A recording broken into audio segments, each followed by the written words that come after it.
You're just a useless leech, you know that? While packing for my sister's wedding, my mother-in-law Emma spilled beer on me.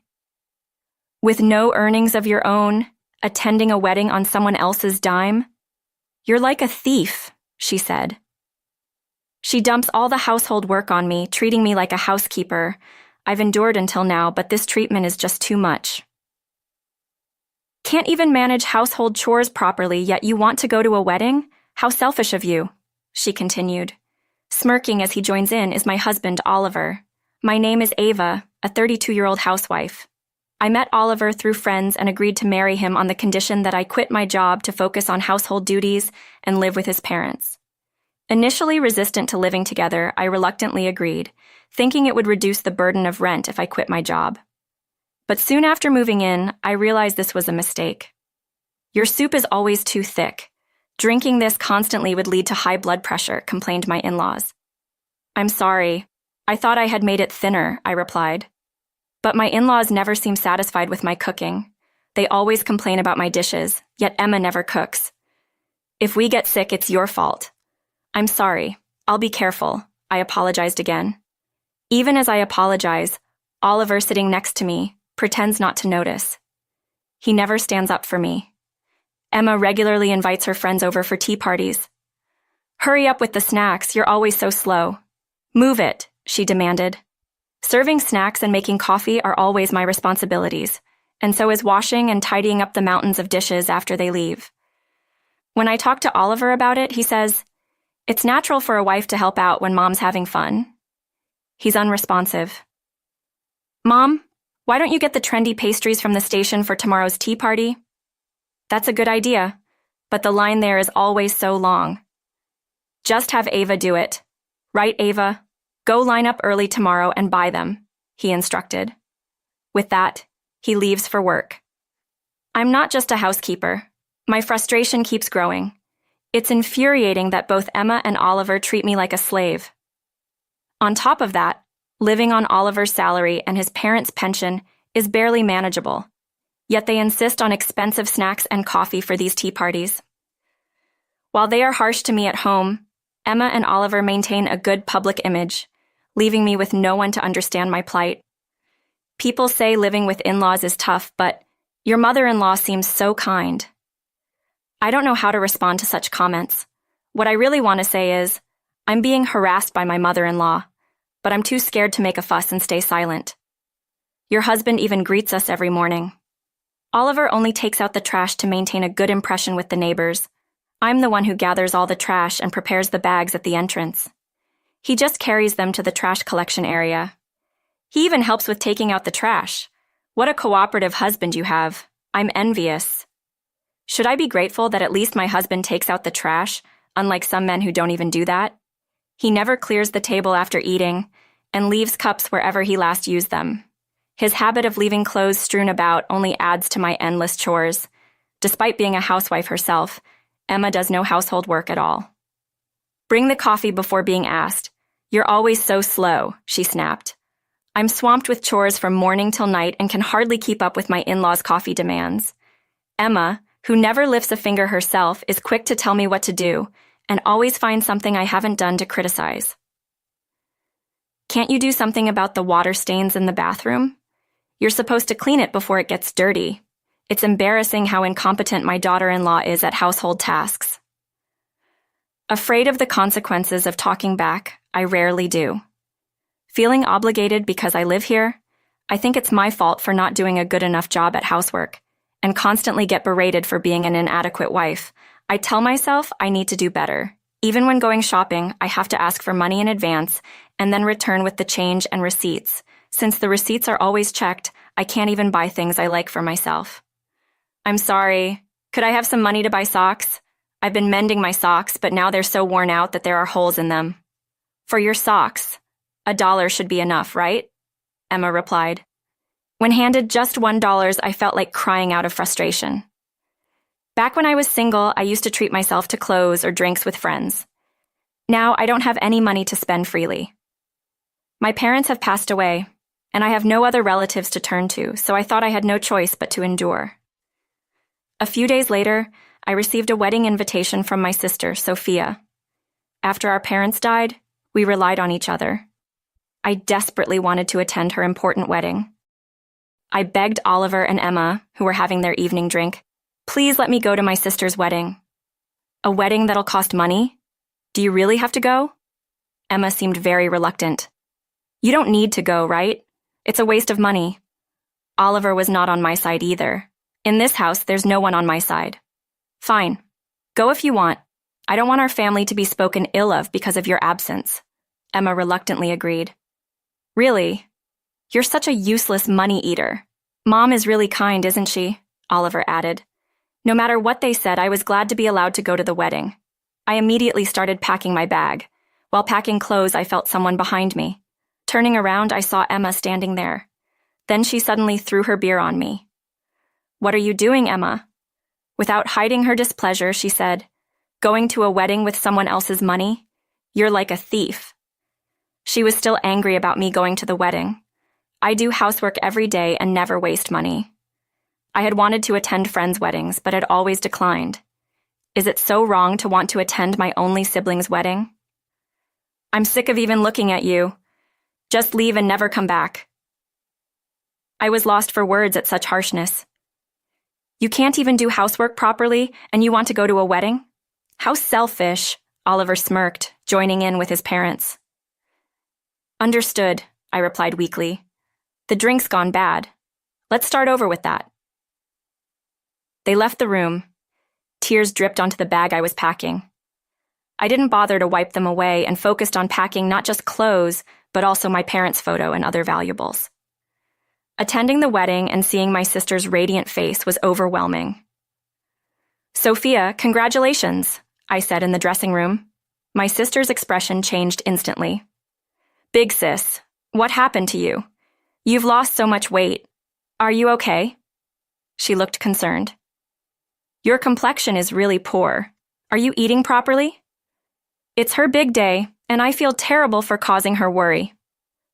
I tried to force a smile, but my face contorted, and tears started to fall instead. Just sit down for a minute.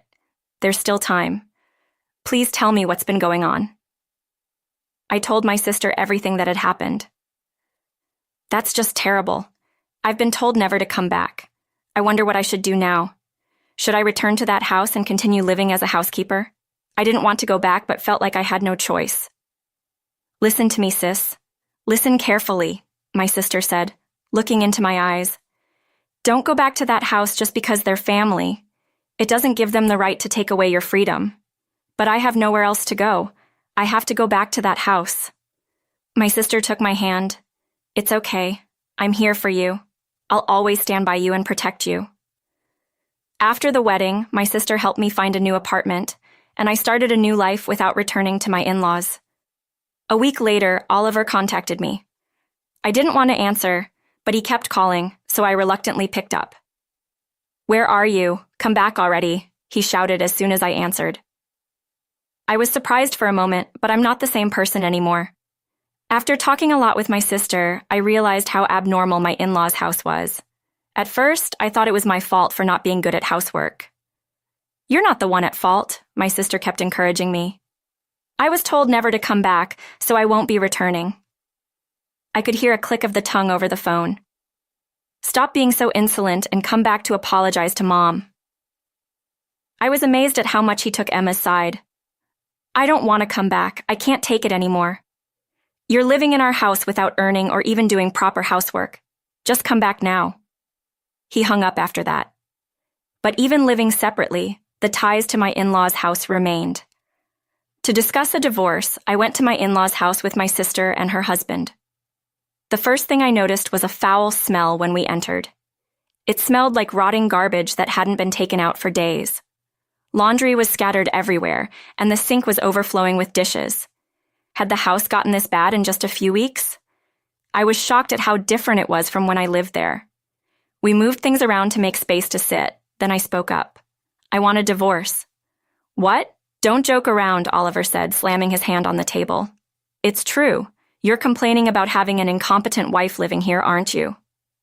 Both Oliver and Emma reacted angrily, unable to accept it, but I had made up my mind. I wouldn't run away anymore. Just come back and do your housework. It's your fault the house is dirty. They blamed me for the mess they made living there. Please calm down, my sister intervened. Eva wants a divorce, and since she's been treated so harshly, we'll be requesting alimony in the divorce case. Oliver and his parents were taken aback by the mention of alimony. What are you talking about? We haven't done anything wrong. They had no sense of guilt despite their mistreatment. Based on what Eva has told us, we believe an alimony claim in the divorce case is justified, my sister said. Oliver, still in disbelief, shouted, What? If you want alimony that badly, hire a lawyer or whatever. You probably don't have the money for it, but go ahead. We'll do whatever it takes for the case. I wasn't scared of his threatening words. Yes, that's exactly what we plan to do. I am Eva's representative, her lawyer. At my sister's words, Oliver and his parents were lost for words. My husband is also a lawyer, so the two of us will fight this with all our might. Be prepared, okay? What did you say? As for the legal fees, I could possibly accept money for helping dear Eva, who has always been so kind to me. My sister was methodically explaining while cornering him. In preparation for the divorce case, we reviewed Eva's diaries and emails. They will all be submitted as evidence. I heard about the incident with a beer being thrown at you. Is that true? That is... She spoke calmly as a lawyer, but it was clear my sister was quite angry. I understand Eva was also pushed by you. That was just me scolding her for not being able to mop properly. Emma was increasingly becoming flustered. Does scolding leave bruises? I was shocked to see the bruises when we met at the wedding. We immediately took her to the hospital for treatment. And of course, we have a medical report. Emma seemed at a loss for words. This evidence will also be submitted. My sister and her husband listened to my story attentively, gathering all the evidence. I can't thank them enough. How can you say that? Don't you feel any gratitude for living here for free? Emma started yelling in anger. Exactly. Do you know how much extra it costs just to have you here? Don't mess with me. Oliver's harsh words made me realize how wrong this marriage was. Shall we continue? We're recording this entire conversation, you know. At my sister's words, Oliver and my in-laws were speechless. They didn't expect to be recorded. After that, they became quiet, unable to complain, knowing they were being recorded. Please be aware that any future calls or emails will also be used as evidence if there is any stalking-like behavior. We will report it. My sister is an excellent lawyer. Without her, I couldn't have separated or divorced. You'll agree to the divorce, right? Mediation and legal fees can be quite expensive. Oliver and the in-laws were whispering, but eventually seemed to agree. Fine, I'll give you a divorce. I had them sign the divorce papers before they could change their minds. While talking with my sister after separating, I suddenly wondered, why hadn't Oliver ever been on my side? When I asked her about it, she thought for a moment and then asked, You know how men can have such fragile egos? Can you think of anything? I couldn't think of anything in particular. Had I inadvertently hurt Oliver's pride without realizing it? As I pondered this, my sister suggested, Try remembering things from before you got married. That made me recall something from before the proposal. Now that you mention it, I remember getting scolded for bragging when I talked about college. It was during a date when we saw posters for various university open campuses aimed at high school students. One of them was for my alma mater, which I mentioned, causing him to become noticeably upset. Maybe it's an inferiority complex about education. He gets upset if someone seems superior. Were there other instances he seemed like someone with high pride? I hadn't thought much of it, but now that I did, several things came to mind. Actually, I earned a higher salary than him, but after we got married, he insisted I quit my job and become a housewife. Even when I said, it's common for both spouses to work these days, he absolutely refused. Yeah, it's definitely better for both spouses to work. I had doubts, but eventually I got tired of arguing and quit my job. It was a job I loved and wanted to continue. He probably wanted to trap his wife, who had a higher education and income at home. Watching me get harassed by your mother-in-law probably satisfied his ego. If that was the reason, I was hurt. It's truly sad. I could feel all the love I had left for Oliver disappearing without a trace. You're ungrateful after we kindly let a poor person like you live here without earning anything. Emma's sarcasm didn't stop. Without this house, you'd probably be homeless. No need to worry. I have an inheritance left by my parents. Oliver and the in-laws opened their eyes wide in surprise. What? You hid that? I never hid it. I couldn't even say I was using the inheritance to buy groceries, fearing they'd accuse me of stealing money. So, include that money in the division of property, then pay the security deposit for the divorce case, and we take the rest. No, that's not how it works. Property and inheritance before marriage don't enter into the division of property. Huh? Oliver seemed to think he would get half of my inheritance after the divorce. That's why. Only the property acquired after marriage is subject to division. Even as a housewife, I get half. So don't be mistaken. So I have to pay for the division of property and the security deposit for the divorce? That's what I'm saying. At this, Oliver suddenly became panicked. Hey, why don't we just keep living here? You won't have to pay rent or anything. He started to hesitate about the divorce, but I already had the divorce papers. Absolutely not. You never once took my side, just treating me like a housekeeper. I never want to see your face again. At my firm stance, Oliver had nothing more to say. The divorce went through smoothly, and Oliver had to pay the security deposit for the divorce case. Realizing he couldn't win against a skilled lawyer with all the evidence, he must have given up. After the divorce, Oliver apparently badmouthed me at his company. I was just deceived. Glad to be rid of such a wicked wife, he tried to justify himself. I didn't want to pay the security deposit for the divorce case, but I had to, huh? That means you did something bad enough to pay for a security deposit, right? He faltered when a colleague pointed it out. I just kept her in line as my wife was getting too cocky. Or I scared her with Mom because she was annoying. That's what he seems to have said. His colleagues hearing this, "Is Oliver's wife okay?" were worried. Once it was known why he had to pay the security deposit, his position at the company deteriorated. Oliver resigned from the company. With his pride, he probably couldn't stand the cold treatment from his colleagues. The in-laws, now without income, seemed to be living poorly. Oliver's salary wasn't high, and the money for groceries was always limited. I used to find cheap supermarkets and save with points to manage somehow. Without anyone to do housework, their house must be in a mess. Then Oliver contacted me. I can't make ends meet and have to sell the family home. It's not my responsibility. Can you help us out? After everything, he still doesn't understand. Eventually, the family home was put up for sale. Now Oliver and his parents live in a cheap apartment, blaming each other for their situation.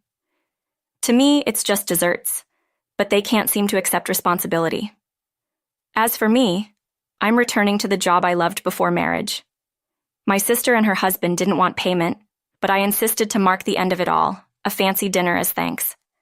Didn't seem enough to express my gratitude. Delicious, my sister said, happily eating, making me happy too.